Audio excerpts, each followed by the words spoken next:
So in the previous chapter we saw that the narrator, he went abroad for his studies, and after 5 years when he returned, he found that his grandmother was the same.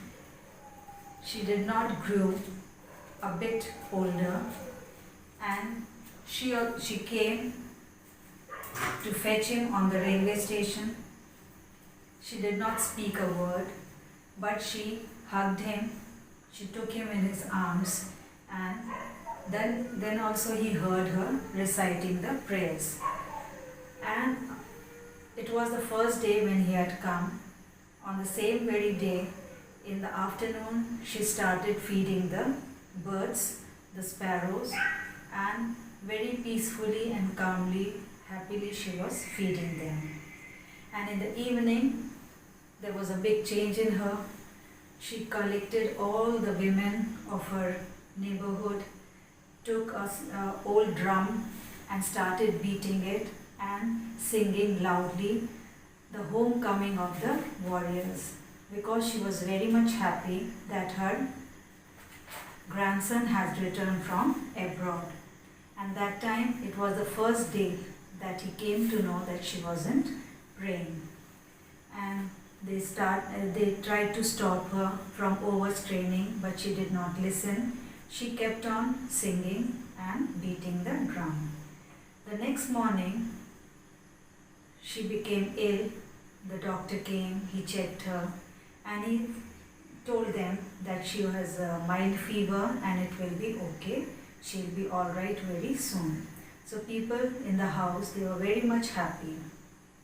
But the grandmother knew that her end was near, so she did not say anything to anyone, and she did not pray also. Later on, she did not talk to other people, and then she said, "No, I don't want to talk to you all." And then she peacefully lay in her bed and started praying and telling the beads in her hand. And when the people afterwards they saw her, her lips talked and the rosary fell from her hand, and it means that she died. And there was a peace on her face. Then as usual in the Hindu custom, you must have seen that after the death, the body is kept out of the bed and it is kept on the floor. So she was put on the floor and the red shroud was put over her. She was covered with a red cloth.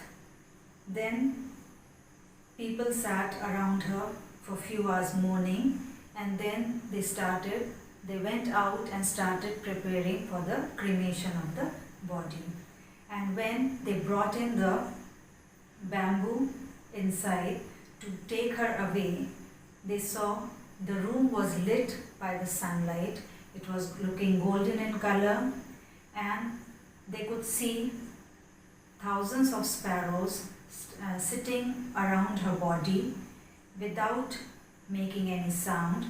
They were sitting quietly over there, and the narrator's mother, she went and she brought breadcrumbs and she gave it to them, she fed them, but they did not pay any attention to it. They just looked here and there, and when the body was taken away, they all flew away. And the next morning, the sweeper came and he swept the breadcrumbs and threw it in the dustbin. So this way, the grandmother, she met her death in the end. So I think you must have understood the whole lesson, and I made it into 3 parts.